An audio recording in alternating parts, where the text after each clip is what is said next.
Saudara-saudari terkasih, pada hari Minggu tanggal 17 Agustus 2025 yang merupakan hari Minggu biasa ke-20, Paus Leo ke-14 merayakan Ekaristi di Sanktuarium Santa Maria Rotonda, Albano, bersama dengan kaum miskin yang didampingi oleh keuskupan serta para pelayan karitas keuskupan.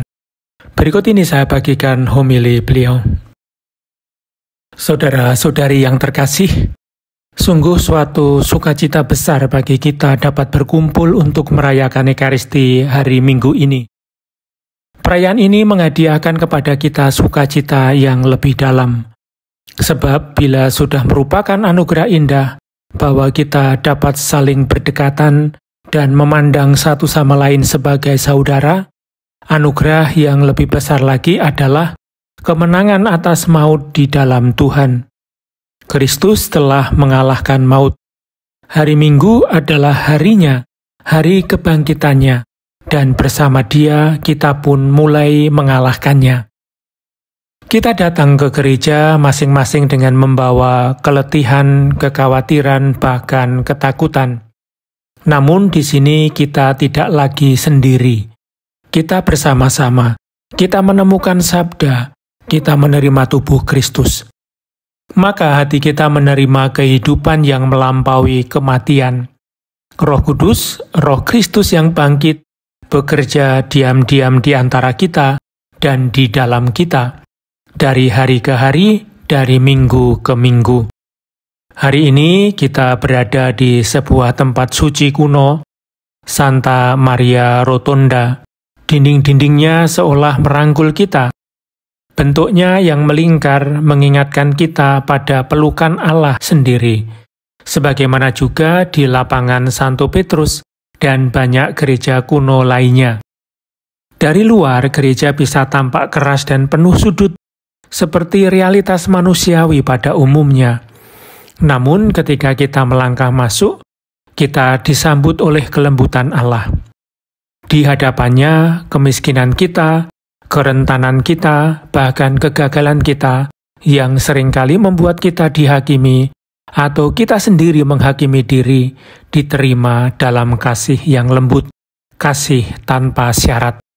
Bunda Maria adalah tanda nyata kasih Allah yang penuh keibuan. Bersama Dia, gereja pun dipanggil untuk menjadi ibu yang melahirkan dan melahirkan kembali, bukan dengan kuasa duniawi, melainkan dengan kekuatan kasih. Saudara-saudari, Injil hari ini mungkin membuat kita terkejut. Kita mendengar Yesus berkata, "Kamu menyangka bahwa aku datang membawa damai di bumi? Bukan, melainkan perpecahan." Seakan kita ingin menjawab, "Bagaimana mungkin Tuhan? Bukankah Engkau sendiri berkata, 'Damai kutinggalkan bagimu, damai kuberikan kepadamu'?"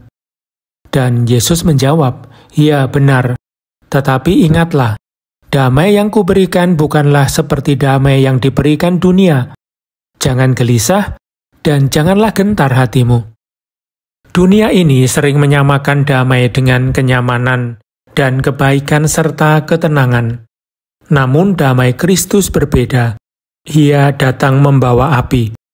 Api kasih yang membakar ketidakpedulian. Api kebaikan yang melawan keangkuhan, api kelembutan yang mengalahkan kekerasan. Api ini tidak menghancurkan, melainkan menghangatkan dan memperbarui dunia. Itulah baptisan salib, Yesus yang terjun secara total ke dalam risiko kasih.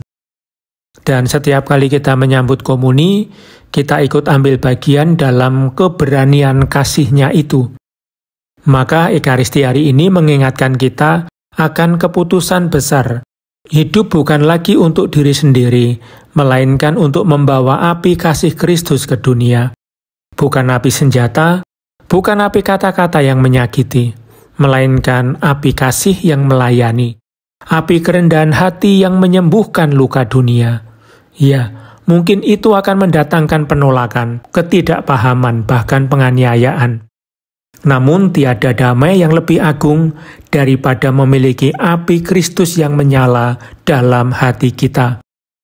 Karena itu, bersama Uskup Vincenzo, saya ingin berterima kasih kepada kalian semua umat Keuskupan Albano yang telah berusaha membawa api kasih dalam pelayanan sehari-hari.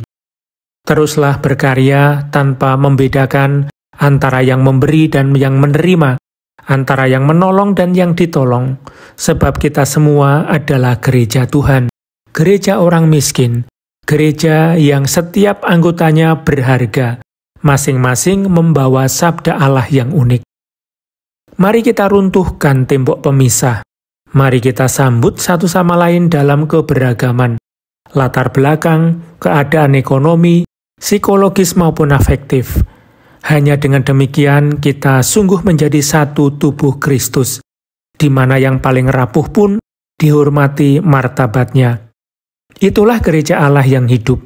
Itulah buah dari api Kristus yang membakar prasangka, ketakutan, dan segala bentuk pengucilan.